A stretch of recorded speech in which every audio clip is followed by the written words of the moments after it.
Hello, good afternoon mga guys. Kumusta na po kayo? Ako po ay nagbabalik sa aking YouTube channel, Shelsito TV Lab.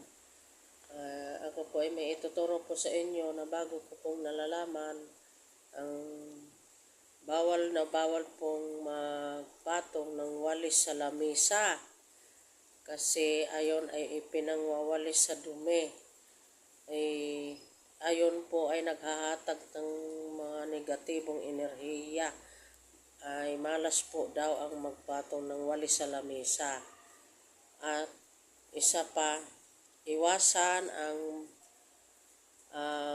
wag magpatong ng walis sa wag maglagay ng walis sa pintuan sa inyong mindor.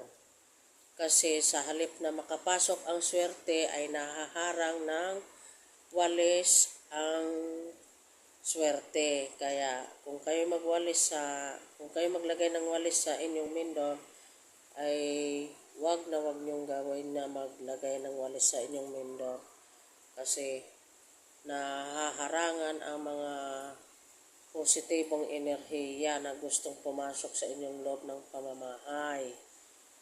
Kasi po bawal po yan kasi inaalis ng walis ang mga dumi, kaya bawal na bawal po yan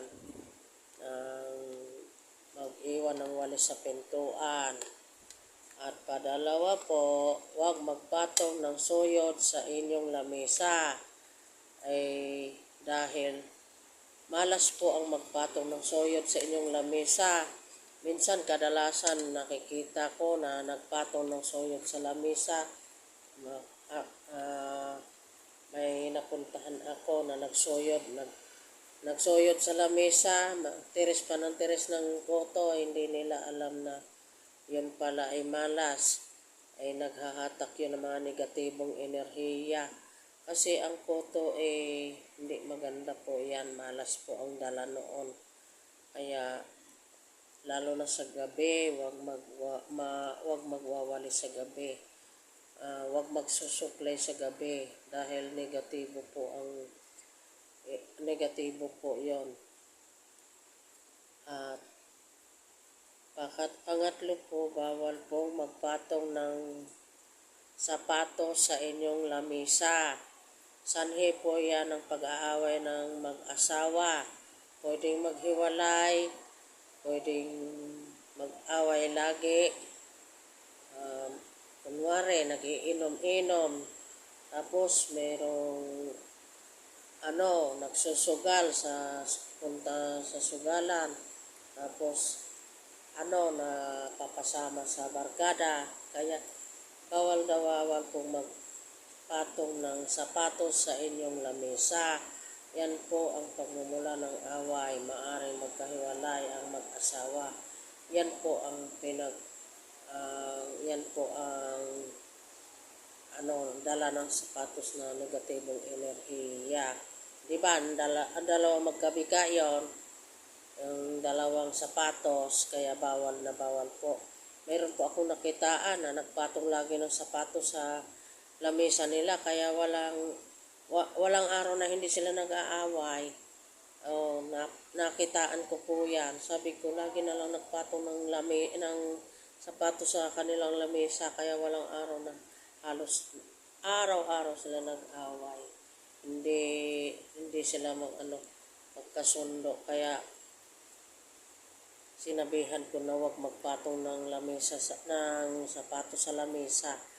Ang pang-apat po ay iwasan magpatong sa lamesa ng wallet, at ang mga picture frame bawal din magpatong sa lamesa.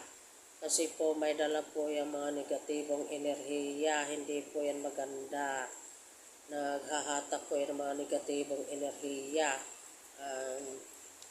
At tapos huwag magpatong ng pera sa lamesa sa hapagkainan. Maganit po ang perang papasok sa inyong bahay. Kaya kung pwede, lagay nyo po ang pera sa mataas na ibabaw. Bawal ilapag ang wallet sa lamesa, bawal din ilapag ang wallet sa sahig.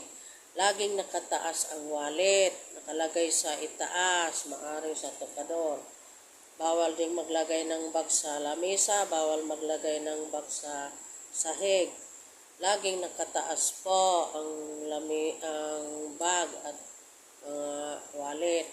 Kaya kung pwede, kung kayo naniniwala, gawin niyo po ito para hindi po kayo malasin. At ang panglima po, bawal po magpatong ng gunting sa lamesa. Bawal. Lalo na pag nakabukas ang gunting. Huwag niyo pong hayaang nakabukas ang gunting kasi po ayon ay naghahatak din po ng mga negatibong enerhiya. Malas pong maglagay ng gunting sa lamesa.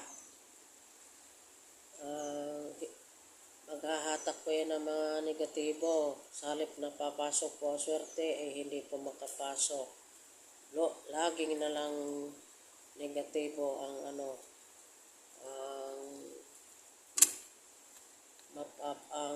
niya. Yun lamang po mga guys, ang aking may share sa inyo. Sana'y magustuhan nyo po.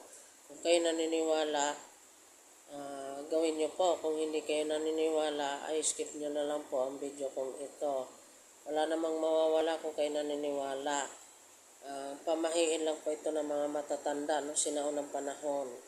Yan lamang po guys. Sana'y matutunan nyo po ang video kong ito. Please subscribe and like and share and pakipindot na lang po ng bell button ko po. Maraming salamat po. God bless.